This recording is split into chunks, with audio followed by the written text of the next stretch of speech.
My name's Michael. Here's a bit of an update on the roof situation. So I went in and spoke to the mayor on Tuesday afternoon, Tuesday the 28th or 29th of April, and explained that the barn already had another level, which was what was being disputed by the sort of local authority, and it already had a staircase. And he explained to me that he'd sent my email direct, the response that I'd sent to him, he'd sent direct to the department. So as far as he's concerned, there's no reason why a month has passed and why I can't make a start on the roof. So here I am. And the left-hand side of the house is sort of a flint wall, but it's had ivy growing up it for at least a decade, probably more longer than that. And the ivy's really taken root, literally, into the walling and the roof space. So ordinarily, you would just be able to take the tiles off and stack them up, but this is no ordinary roof. So it's a question of a shovel and a crowbar and a saw, and trying to get some of the old roots sort of sawn through and ripped off and taken down, so that I can get full access to the roof timbers, which also the bottom end of the timbers are completely rotten as well. That's not to say that all the timber's rotten. It just seems to be the last 18 inches or the last 45 centimetres have just been eaten away by the ivy and whatever was growing in there. So this is me merrily working away. The first day I've got my trellis in place now, so my trestles are in place. So I've got a safe platform to work on. I can take off the tiles as and when, and I can every so often, when it's clean off the tiles a little bit, and every so often jump down off the trestle and stack the tiles and try and save as many as possible. There's surprisingly a lot of damage to the tiles, whether it's just frost damage or just the pure age, or whether they weren't quite cooked.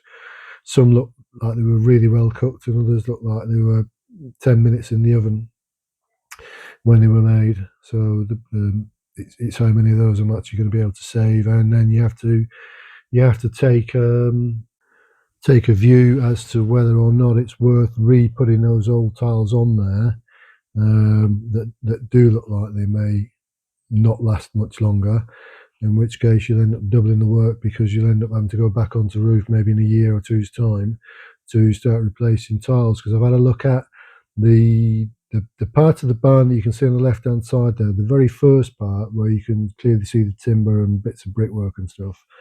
I don't actually own that part of the barn. That's owned by my neighbour, and he has refurbished that roof. But this has been in the last 2 or 3 years, but there are a few of the tiles there that have already gone. So whether he'd done the same thing where he just decided he's just going to put them in place anyway and see what happens, I don't really want to be in that situation. I'd like to think that once a roof's done, it's done for my lifetime, and for a good 20, 30, 40 years or whatever in advance, before somebody's going to have to have a look at it again. And possibly at that stage maybe completely change the tiles. But they're a beautiful tile. They're of their era, and they're of this particular locality, and there's lots and lots of houses around there with this same tile in place. So it's kind of nice to reuse it, because you instantly retain that character. There's lots of moss and stuff on it, but I mean that's fairly easy to clean off, and then we can put back in place. And in the foreground, or in the background rather, you can see the size of the pine trees. I think you've got 1, 2, 3, I think there's 4 pine trees planted very, very closely together. They're going to have to come down at some stage. And and it will be a question of getting a ladder up there, climbing up as far as I can, and just taking it down bit by bit by bit until it's of a reasonable height that I can then come down to the bottom and fell it from the bottom. So that's a job for the future. Once, and my priority now that I've just kind of been given permission to make a start on the roof, is to crack on with it, however quickly I can do it. I think it's going to be around about 3 weeks to do the rear. The rear side of the roof is larger than the front side of the roof. It pitches up probably about 8 meters or 8.5 meters at the rear, and it pitches up probably about 6 at the front. So you've got a percentage more of tiles and that to deal with, and the rafters and the batten. And here's me sort of with the crowbar just letting loose on the chunks of ivy that just won't budge.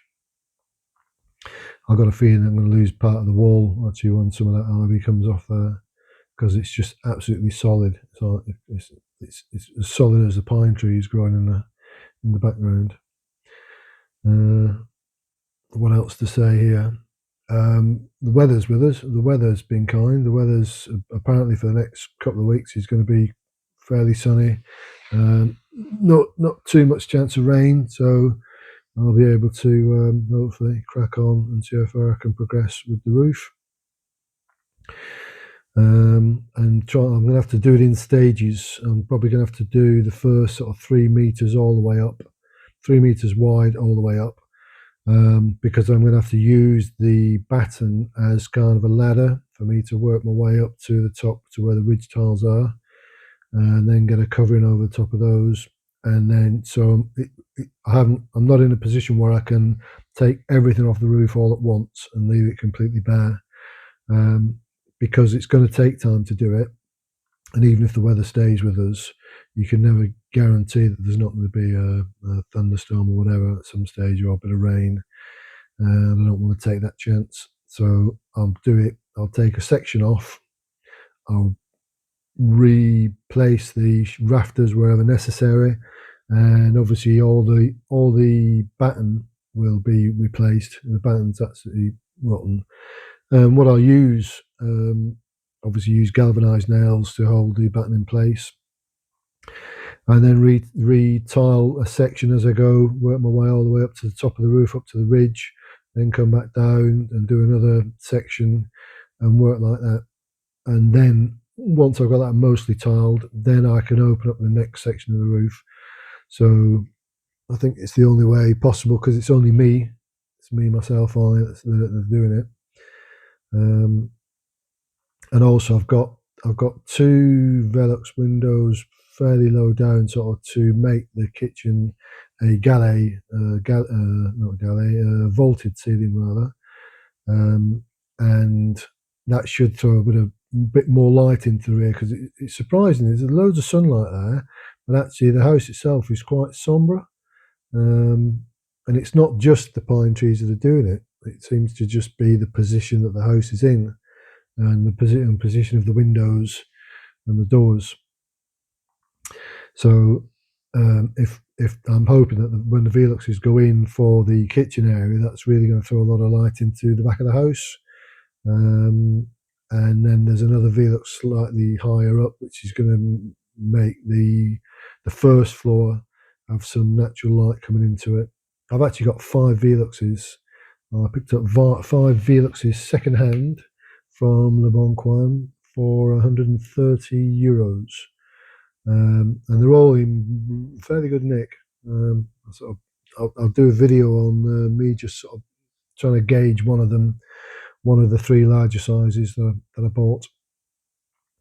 It's been a few years since I fitted Veluxes. The last time I did it was in Normandy when I built the other house, and they were all brand new, and obviously the kits were brand new. And these ones, I'm pretty sure everything's there, and if not, I can always make some flashings or whatever. Buy some zinc and make some flashings.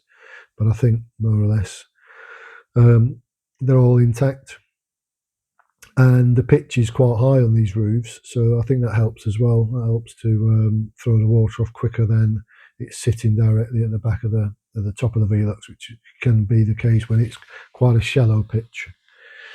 So I've got two Veluxes, a lower area, one Velux slightly higher up, and possibly a fourth on this rear roof. I'll wait and see what it's like, because on the side of the side wall, there's what was sort of a hatch for access to the loft, and rather than that, that's currently kind of a door, which is knackered. I'm looking to put a window in there, so again, he's going to throw light into that side area. You see, there's some fair old chunks of ivy getting taken off, and me looking to salvage whatever tiles I can salvage, quick clean up, put them down on the platform, and afterwards lay them down on the floor, ready for reuse. It'd be nice to have someone there to hand them to, and put them down, and to hand them back up to me as and when I'm laying it, but I haven't got that. I haven't got that luxury. So we'll see how we get on. And the camera angles are not fantastic, to be honest with you. I mean, I'm trying to do it so that people can get an idea of what's going on, but I don't want to be stopping every 5 minutes and readjusting cameras or checking what's done. So it's really just a bit of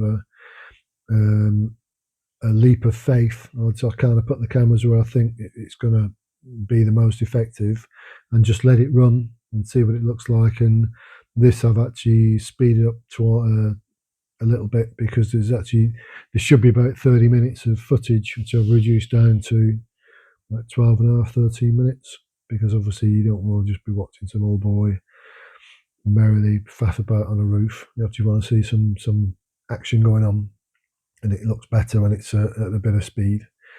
So yeah, that's me descending empty part, putting the tiles down, and shortly there'll be a short little video just to end it, which will show you roughly what I was doing there from another angle. And once I've finished, I've come down off the roof, grab the camera and come round to the other side, so you can actually see some of the faults facing me, where as far as the roof's concerned, and the timbers, and looking at the ivy roots and stuff like that. And also what would have been the wall plate, which was in oak, has been totally eaten away. So the rafters actually had nothing to sit on anyway. So no wonder they gave way. Anyway, this is me descending. And here we have just the final video. So you can see the wall plate's completely gone, and the rafters have been eaten away. And I've tried to get off whatever tiles I can get off there, but you can still see on the left-hand side there's a massive ivy root, which is going to have to just get broken through and taken down. Anyway, hope you've enjoyed this video. There'll be more videos on the roof coming shortly, and thanks for all your support and for all your kind comments. Thank you.